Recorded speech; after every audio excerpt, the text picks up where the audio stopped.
Welcome back to another episode of AFL by Jellyman here on Wednesday, the 31st of May, shot in the afternoon. Here, looking back at round 11, so review and takeaways, standings update around at 12, preview and stats, and then round 12 best bets as well, so I've got them for you. But jumping straight into it, looking back at last Friday, Sydney versus Carlton, we like the Blues. The Sydney Swans win 77-51. 11-11 for the Swans, 6-15 for the Blues, so they kicked terribly. 22 scoring shots, 21 scoring shots. The Swans run away with it late. Fun fact is actually, I think it's something like the last 8 underdogs on the Friday night have won, which makes Sydney one of those underdogs.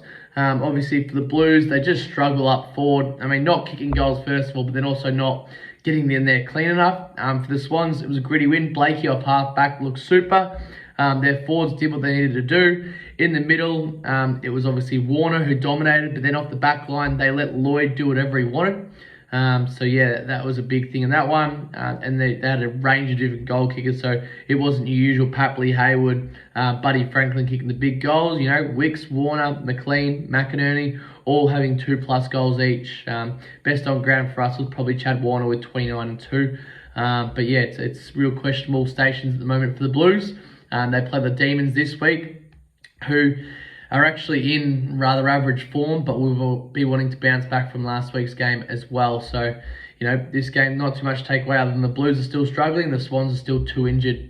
Next game, so moving to the Saturday, St Kilda versus Hawthorn, another upset. So funny enough, this round, out of the 1, 2, 3, 4, 5, 6, 7, 8, 9, out of the 9 games, 1, 2, 3, 4, 5, 6 of the underdogs won. So 6 of 9 underdogs won this weekend, so a good weekend for underdogs.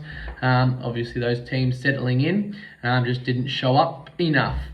St Kilda obviously losing to Hawthorn, 78-88. The Hawks actually dominated in this one. Didn't get to see it, but looking back at it, 12-6 to Saints, 12-16 to the Hawks. They just dominated in the midfield as well. So, you know, guys like Sicily off the back line at 43, but Newcomb, Moore, Day, Nash, Impey, all 25+. The next best St Kilda player was Brad Crouch with 26 and Wangani Malera with 25, who's on a wing. And then Warple 24, Stocker 23. So where are the guys like, you know, your Jack Sinclair 18, Rowan Marshall obviously in the middle as well, Seb Ross only 16, Jack Steele 14. So they shut those good players out for the Saints and obviously went a long way to them winning. In terms of goals, it's good to see Big Maxi King kicking 4, but Lewis and Breust up forward 3-2 apiece. And then obviously Butler, Wood, Sharman all chipping in for the Saints, but then Moore, McDonald, Kaczynski and Impey all also chipping in for the Hawks. Obviously a good win for Hawthorn here, and it really gives some confidence for them as they're continuing to build throughout the season. For the Saints, we saw this a couple of years ago where they started out of the block super, and then they died off in these middle periods. Is that the case now? Potentially, I mean, losing to Hawthorn at Marvel, we would say so. Melbourne versus Fremantle was the next game on the Saturday. So the D's losing to the Dockers, 72-79, 10-12, so didn't kick straight enough to 12-7. Dockers obviously did kick straight enough. In terms of stats in this one, Petracca dominated, obviously no Oliver. Andrew Brayshaw, 29. His brother Angus, 27 on the other side. Hayden Young off halfback, 27. Sarong and O'Meara did their work as well. Amiss up forward, another 3-goal game. Tracy as well, 2 goals. Pickett and Fritsch, 2 apiece, and Banfield 2. There was some vision that came out that the Demons' defence just wasn't paying enough to respect to the guys like Banfield, Tracy, Amiss. They were just sort of sagging off, and that's where Freo ended up winning the game and actually kicking the winning goal because Bowie actually stood off of Banfield, and it sort of led to the winner there. But this says more about Fremantle turning their season around rather than the Demons having a better season than what's expected. But I'm sure the Demons will bounce back this Friday against the Blues. Next game down at GMHBA, the GWS Giants beat the Cats 81-74, so the Cats 10-14 to the Giants 12-9 in Toby Green's 200th. They really did perform well. The Cats tried to get back into this one, but the Giants were too strong towards the end of the game. It was really led by the front from, you know, Green, Caniglio, Ash. Stewart was good down back 4. Geelong, and then Whitfield, obviously half-back as well, had 31 disposals. In terms of goals, it was a Toby Green show, 4-2, 19 touches. Riccardi and Daniels also were good. Stengel, Henry, Jeremy Cameron was 2-3, so his goal-kicking leaned down. But yeah, the Cats just aren't where they need to be at the moment. They obviously got a lot of injuries out and just without the depth. The night games, so we had the Gold Coast Suns beating the Dogs up there at TIO in Darwin, 84-77. The Dogs started out hot, but the Gold Coast Suns just adapted to the conditions better up there. They kicked straight at 13-6 to 11-11. This one, obviously, a few sort of staging/diving incidents occurred throughout. But in terms of disposals, Matty Rowell led from the front along with Anderson. And then for the Doggies, McRae, Dale and Bond all up there in touches.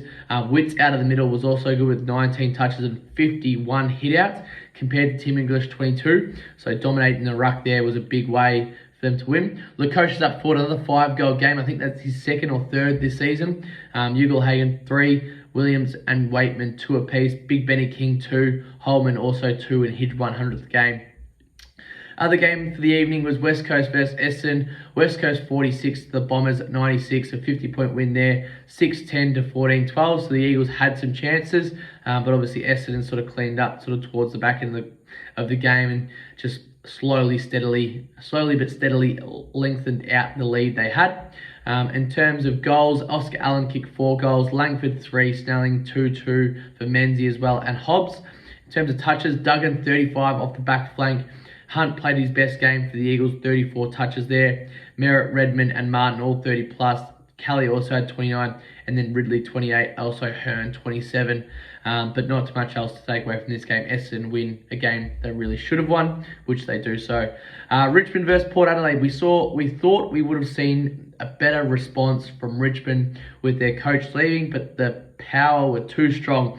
9-13 to Tigers, 10-17 for Port, so Port could have had a lot better of a score. Butters and Rosie do what they've been doing, 32 and 27 apiece. Taranto was the best player on the ground on the losing side, 33 and 4 goals. Prestia was also good, broad down back. Houston also for the power. In terms of goal kickers, Martin was also good, 2-3, obviously didn't kick straight enough. And funny enough for the Port, they won with individual goal kickers. So they have 1, 2, 3, 4, 5, 6, 7, 8, 9, 10 goal kickers all separated, so no 2+ goal kicker, which is quite interesting for the power, which shows how they're getting their goals. But the Port go to 8 wins straight, I think it is now. And the Tigers obviously sort of entrenched in that bottom 8 at the moment. The next game was the Pies defeating North as they should have in Steel Sidebottom's 300th where he was injured. 105 to 70, 16-9 to 10-10. It was quite a big lead heading into the fourth quarter, but then the Collingwood Magpies obviously took their foot off the gas pedal and allowed the North to slowly get back into it. DeGoey had 35 and 1, Nick Dacos 32 and 1. Bailey Scott was good for North, 30 and 1. Will Phillips 29, so some unknown names there popping up for North. Greenwood and Zeeble also played well. Tom Mitchell, Pendlebury also played well for the Pies. Larky up forward 5-2, Mychek 3, Josh Dacos 3. Hoskin, Elliott, Ginnivan, Cox 2 apiece. But Collingwood did what they needed to do, and it did say they'd do the same thing to West Coast this upcoming week. Adelaide defeating Brisbane on the last game of the round, 95 to 78. Adelaide 14-11, Brisbane 10-18, and they had something like 66 inside 50s compared to Adelaide's 47, and just couldn't execute. And it was the tall forward down back for the Crows that just didn't allow Brisbane's tall forwards to do what they wanted to do, as they have been doing most of the season or throughout their win streak. Jordan Dawson, Keys and Laird, all best players on the ground for the Crows. Dunkley and Neal were okay. Bailey had 25, Rich 24 off the back flank. Rankin was super, 23 and 2-3, so he could have had a big day. Charlie Cameron was really the only performer up forward for Brisbane. Tex Walker 3, Thilthorpe 2, Pedler 2 as well out of that midfield/half forward. Danaher did have 2, but not his usual impact, and Zorko 22 and 1 and 2 as well.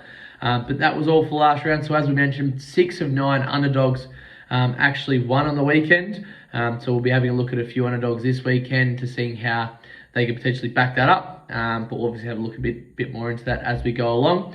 In terms of the ladder, so Collingwood and Port 1 and 2. They're both on win streaks at the moment. Collingwood on 40 points, Power on 36. Brisbane in third, obviously having lost last game. They've got the Hawks coming up, as well as the Power. Also have the Hawks coming up, so one of those tied to a bye. Melbourne have Carlton. They've now lost 2 in a row, sitting fourth. St Kilda, even after going win-loss, win-loss, win-loss, they've got Sydney coming up. They're also 7-4 at the moment. The Dogs, even after a loss, they're still on 28 points and 6. The Crows and the Dons, 24 points apiece, along with Fremantle, also on 24 points there. Fremantle have won 4 in a row, though, so they're hot at the moment, and they play Richmond out of the bye as well. Then the Cats, Swans, and Suns.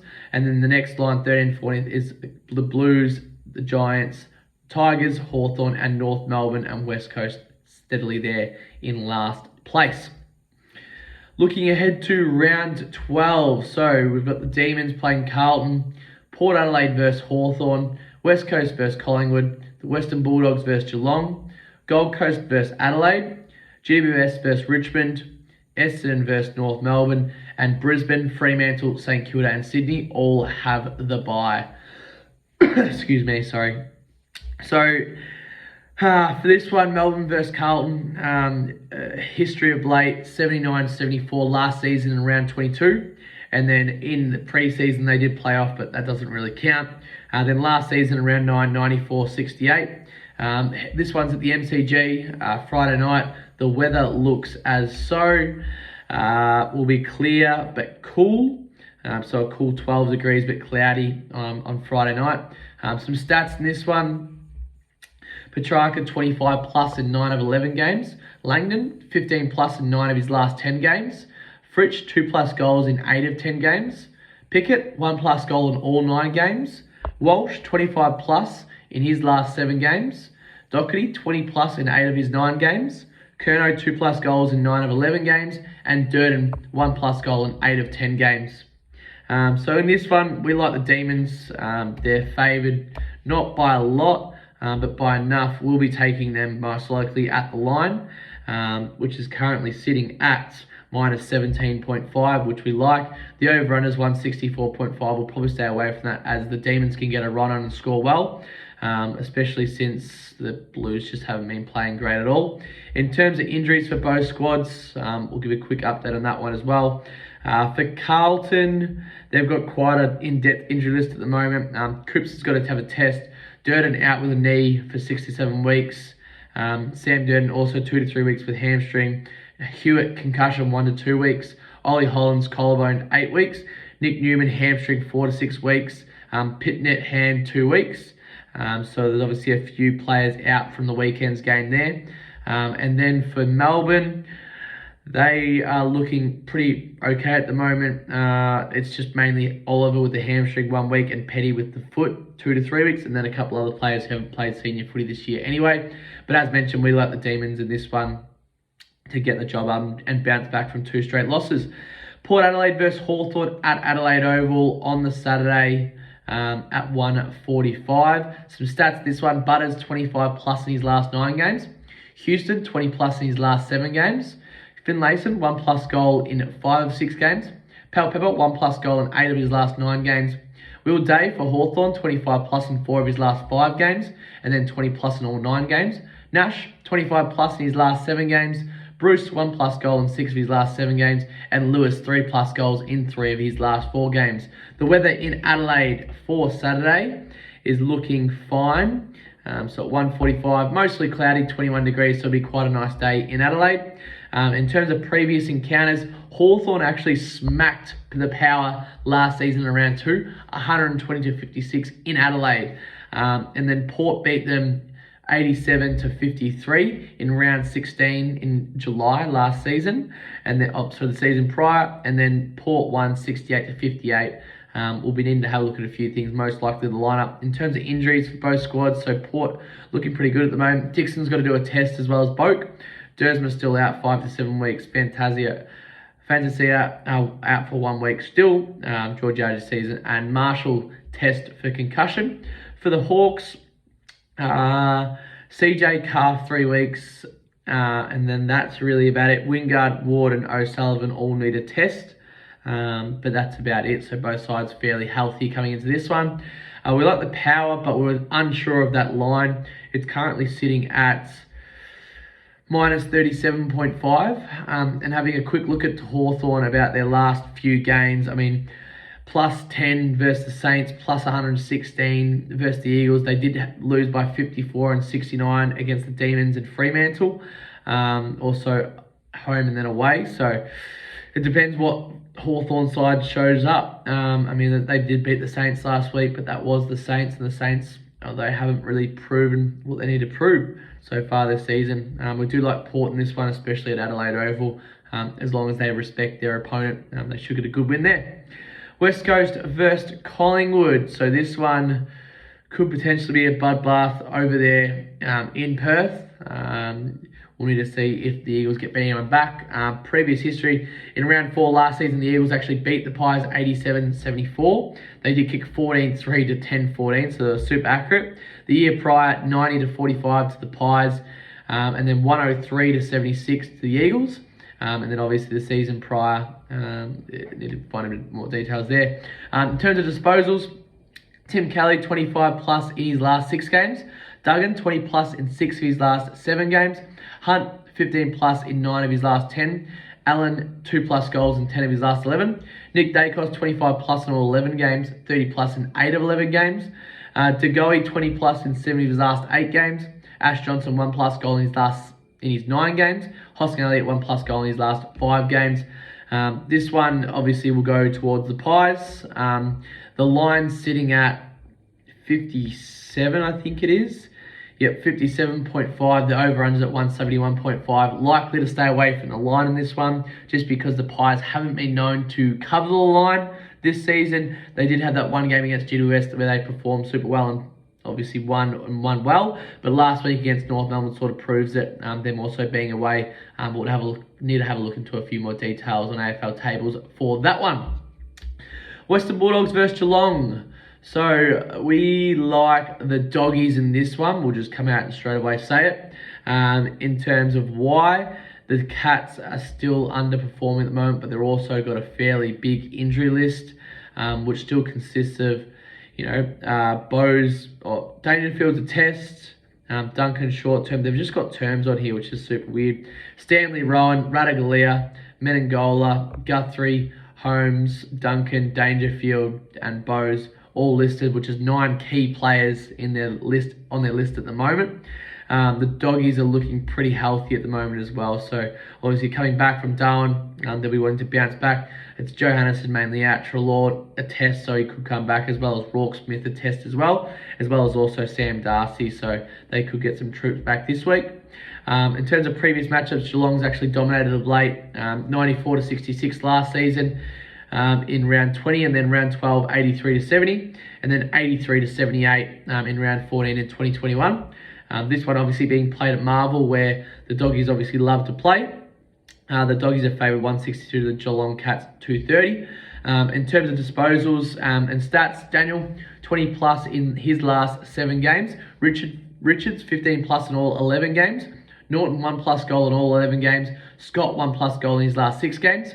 For the Cats, Smith, 15 plus in all 11 games. Blitzas, 15 plus in his last 7 games. Stengel, 1 plus goal in his last 4 games. And Ollie Henry, 2 plus goals in 6 of his last 7 games. Next game for the Saturday evening is the Gold Coast Suns hosting the Adelaide Crows. Still up there in Darwin. Obviously, they stayed up there. The Suns did beat the Crows last season in round 14, 116-73. But then the Crows did beat them in round 3 in 2021, 95-85. And then the Suns beat them in 2020, 82-29 there. I don't think Adelaide has played in Darwin before. And also Adelaide has quite an average road record this season. Obviously, they perform really well at home. But going on the road, they struggle. It's also a short turnaround and a 6-hour flight up there to Darwin. So a couple of things to keep in mind there after a tough performance last week against the Lions. The Suns, Anderson, 25 plus in 7 of his last 8 games. Swallow, 15 plus in his last 9 games. King, 2 plus goals in his last 7 games. Holman, 1 plus goal in his last 6 games. For the Adelaide Crows, Laird, 25 plus in 8 of his last 10 games. Jones, 15 plus in his last 5 games. Walker, 3 plus in 6 of his last 7 games. And Rankin, 1 plus goal in all 11 games. As we mentioned, we'll need to see the lineups and obviously health of both sides. Currently, Adelaide have out not many people. Only McAdam and Bond for a test, but I'd say both of them will stay out. And then for the Suns, obviously Took Miller is still out. Lemons and Butterick are also out for 2 weeks, and Weller still out for 2 weeks. So all 4 players are still out at the moment. We do potentially like the Suns in this one, just because it's up there in Darwin. They know how to play the ground. Being up there for the week, everything like that will definitely suit them. Adelaide on a shorter turnaround will definitely cost them, obviously, going up there. Look for the total points over in this one as well, though, with both attacking sides and up there in Darwin, as long as there's no thunderstorms about. The 2 Sunday games, so we've got the Giants hosting the Tigers at Giants Stadium there, so it's not at Canberra. We like the Giants in this one. The Tigers did beat them last season in round 2, 109-73. The season prior in 2021, the Giants did beat the Tigers 106-67 at Giants Stadium, and then in round 9, 87-83 down at the MCG there, the Tigers' way. But obviously with the Tigers' form line at the moment and compared to the Giants and how they're playing, we do like GWS. Green, that's Tom Green, 25 plus in all 10 games. Caniglio, 25 plus in all 11 games. Toby Green, 2 plus goals in his last 6. Daniels, 1 plus goal in 8 of 10 games. And for the Tigers, Taranto, 30 plus in 6 of his last 7 games. 25 plus in all 11 games. Rioli, 20 plus in all 11 games. Bolton, 1 plus goal in his last 5 games. And Martin, 1 plus goal in his last 4 games. Injury list for these squads, so GWS will be without still. They've got a fair injury list here. Ware, Taylor, Proust still out. Kennedy, Kelly 3 weeks with a hamstring.